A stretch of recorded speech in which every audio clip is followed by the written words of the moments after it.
दोस्तों नमस्कार, ये है मार्गदर्शन फॉर सिविल सर्विसेज। मैं अनुराग चौधरी। दोस्तों आज की वीडियो में हम सॉल्व करेंगे उत्तर प्रदेश लोक सेवा आयोग यानी यूपीपीएससी द्वारा आयोजित प्रवक्ता अपराध विज्ञान और दंडशास्त्र के सामान्य अध्ययन के 40 प्रश्नों का आयोग के ऑफिशियल आंसर की के अनुसार सर्वशुद्ध हल।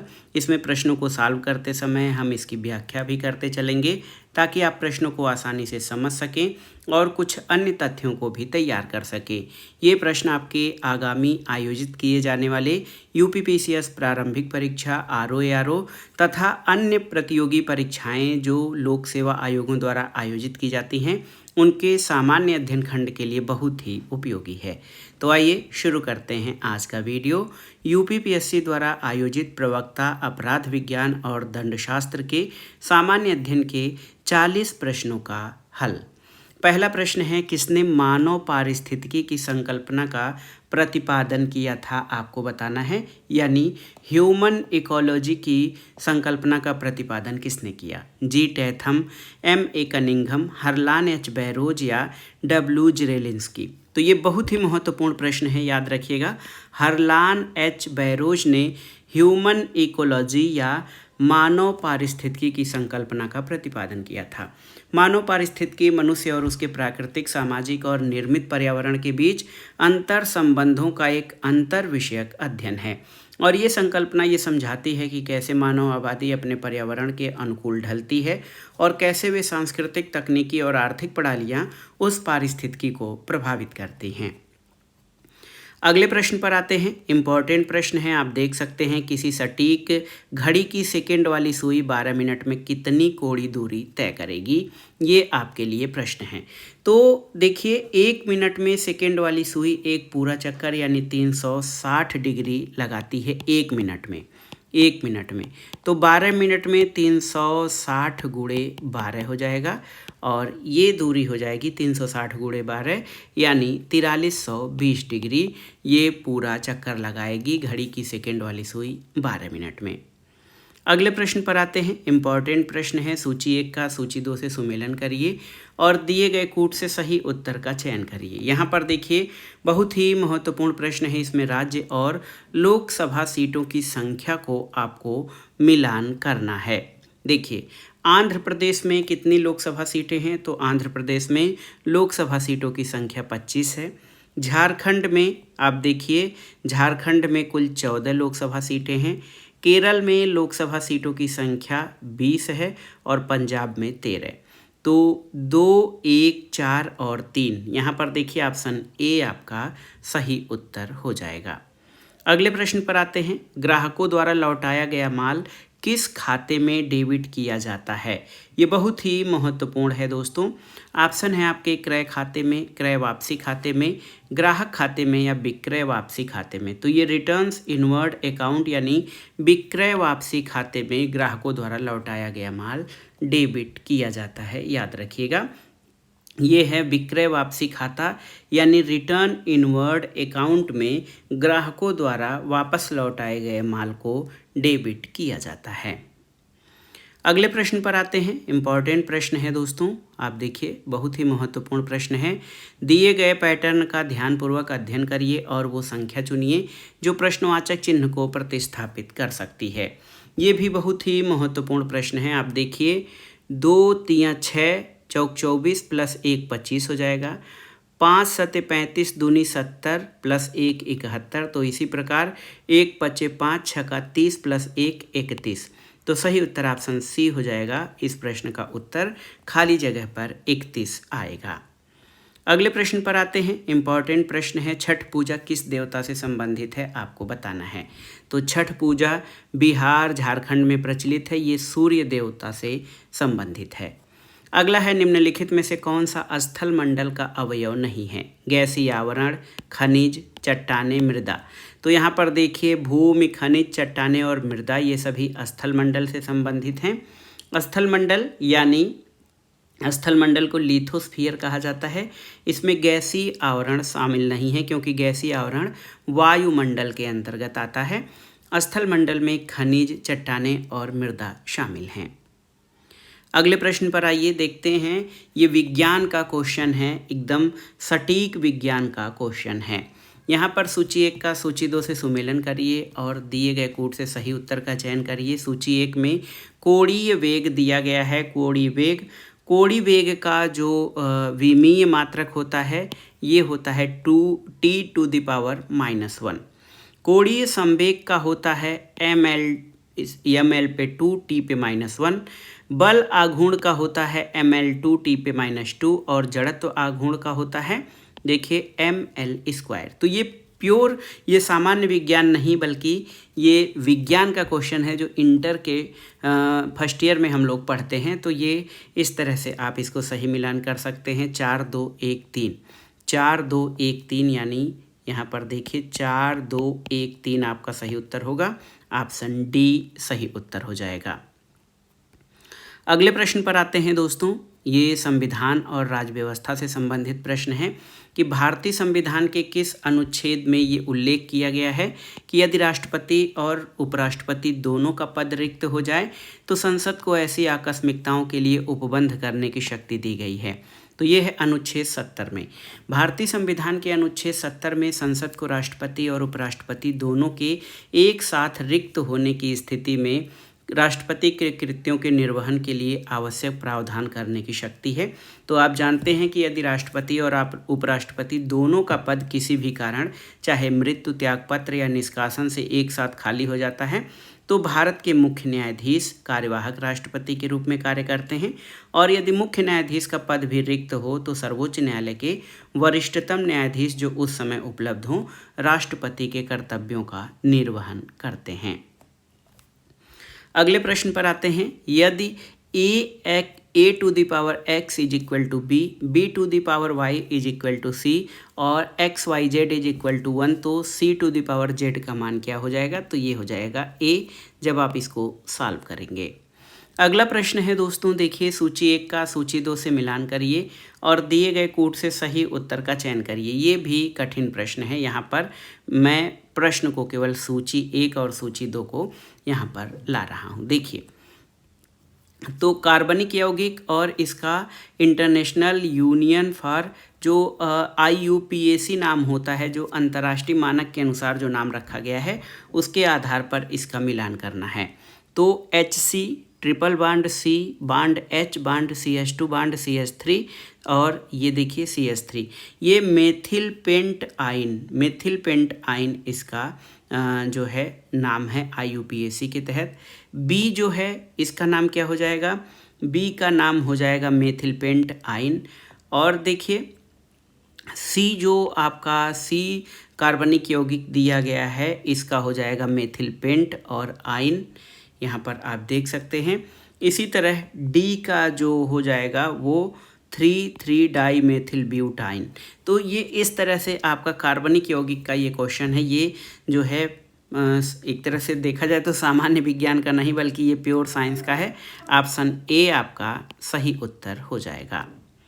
अगले प्रश्न पर आते हैं दोस्तों। अगला प्रश्न भी बेहद महत्वपूर्ण है, कथन और कारण से संबंधित है ये प्रश्न आपके लिए। यहाँ पर देखिए, कथन है हरित क्रांति या ग्रीन रिवॉल्यूशन शब्द सबसे पहले डॉक्टर विलियम गार्ड ने दिया था। हरित क्रांति के कृषि पर महत्वपूर्ण प्रभाव पड़े हैं, ए सही है।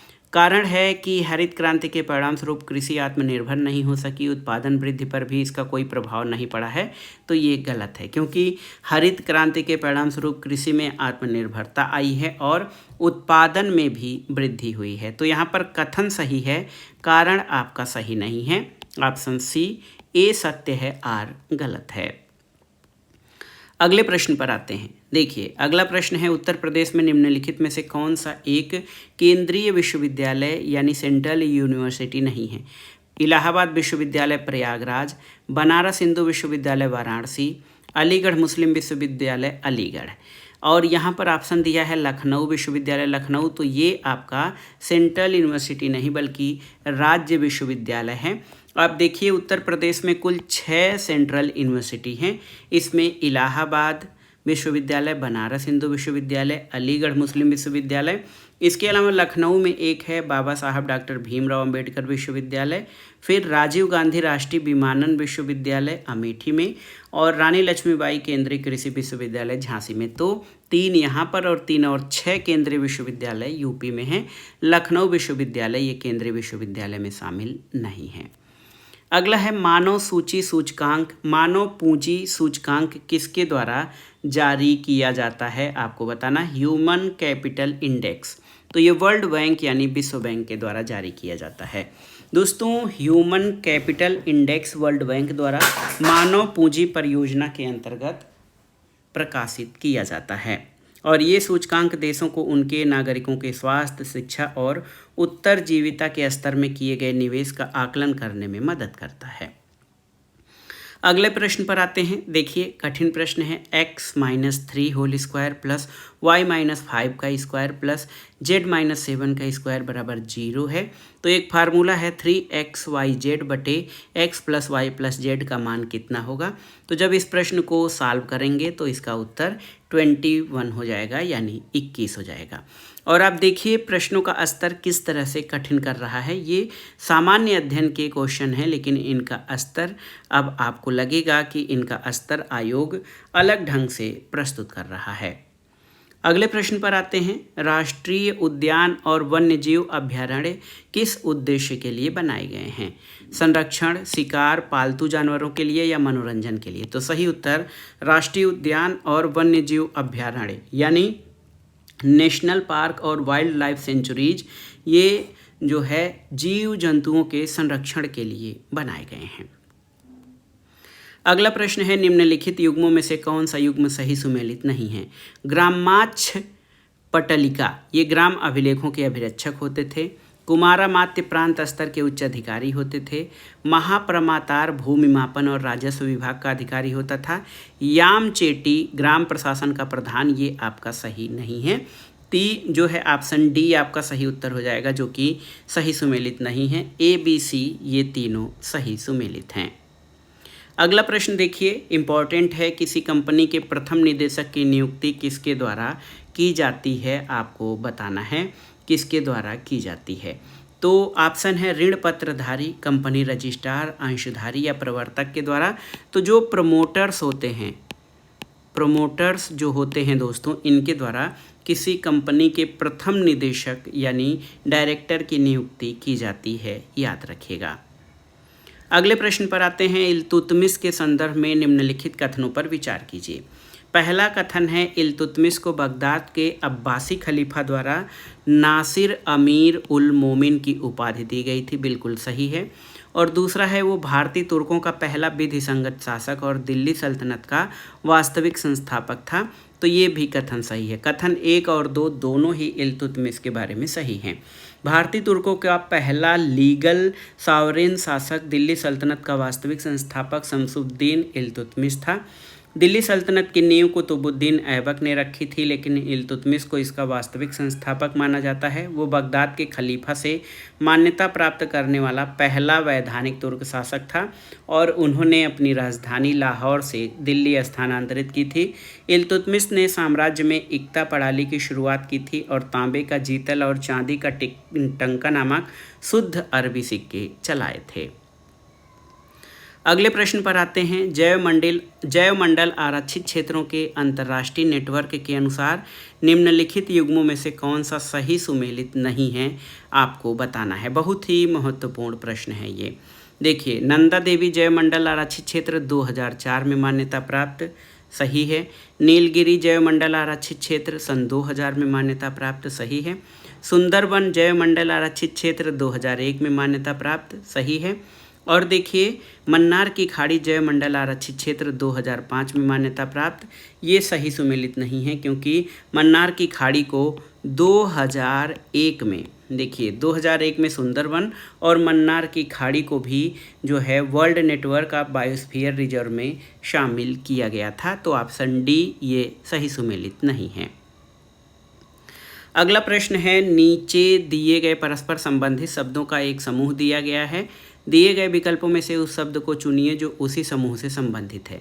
जैम, जेली, अचार, इसमें देखिए अंगूर, मक्खन, मार्मलेड और प्रिजर्व।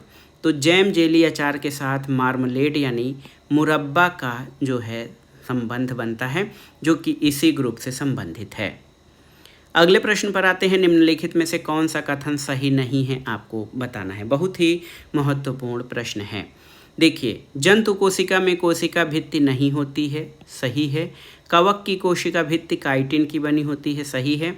पौधों की कोशिकाओं की रिक्तिकाएं अक्सर जंतु कोशिकाओं की रिक्तिकाओं से छोटी होती हैं, ये सही नहीं है, क्योंकि पौधों की कोशिकाओं की जो रिक्तिकाएं होती हैं जंतु कोशिकाओं से बड़ी होती हैं।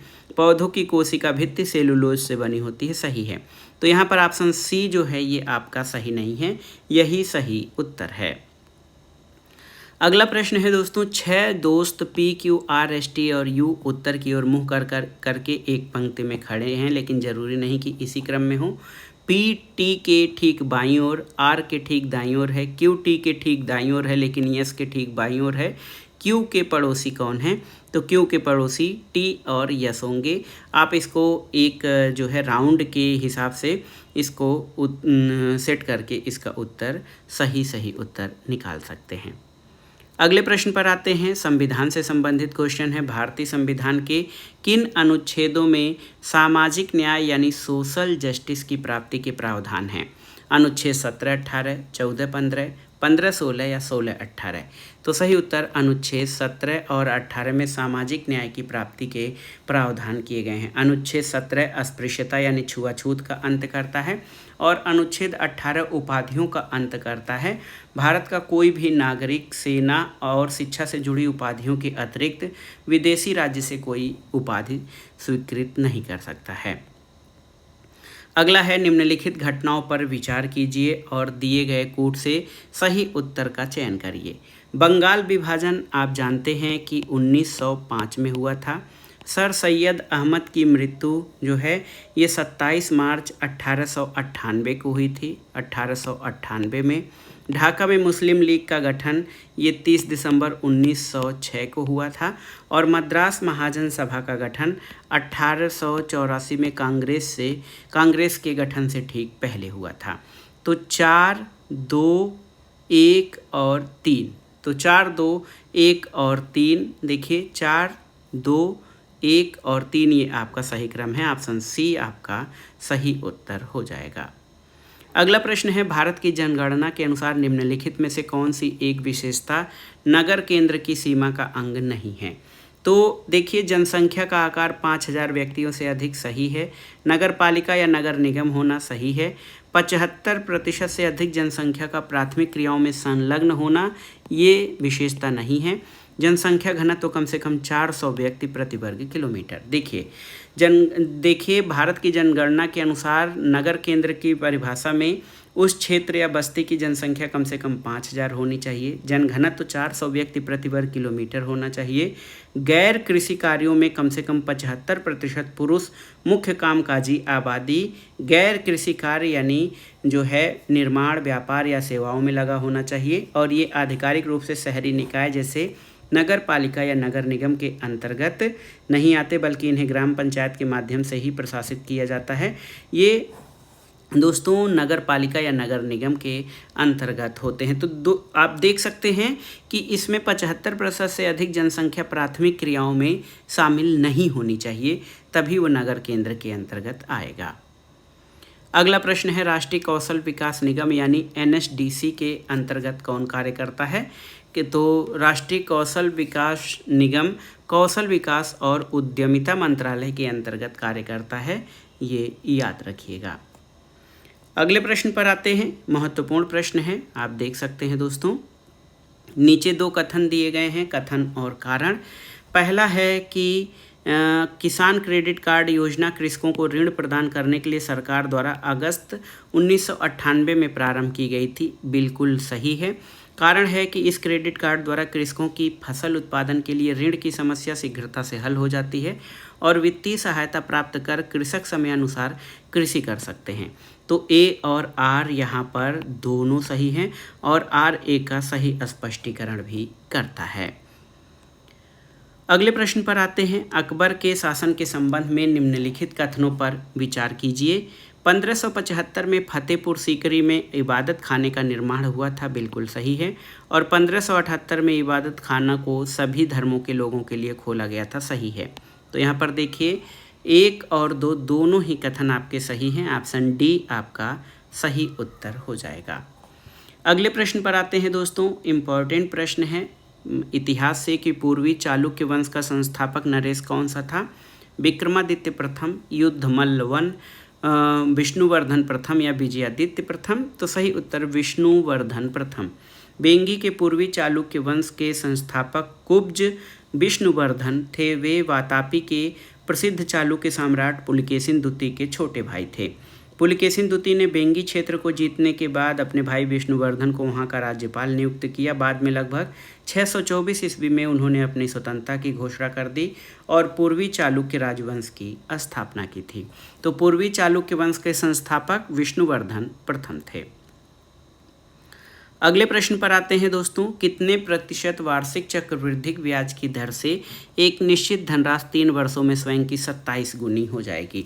तो इसको जब आप हल करेंगे तो चक्रवृद्धि ब्याज का सूत्र होता है P इज इक्वल टू, देखिए A is equal to P 1 + R/100 to the power T। तो जब आप हल करेंगे इसको तो ये 200% आ जाएगा। 200% की दर से एक निश्चित धनराशि 3 वर्षों में स्वयं की 27 गुनी हो जाएगी। अगला प्रश्न है सूची 1 का सूची 2 से सुमेलन करिए और दिए गए कूट से सही उत्तर का चयन करिए। एनाटॉमी क्या होती है? ये शरीर के आंतरिक संरचना का अध्ययन इसमें किया जाता है। एंथोलॉजी में फूलों का अध्ययन किया जाता है। पोमोलॉजी में दोस्तों फलों का, और डेंड्रोकोनोलॉजी में वृक्षों की आयु का अध्ययन किया जाता है। तो 3 1 2 4 इसका सही सुमेलन हो जाएगा।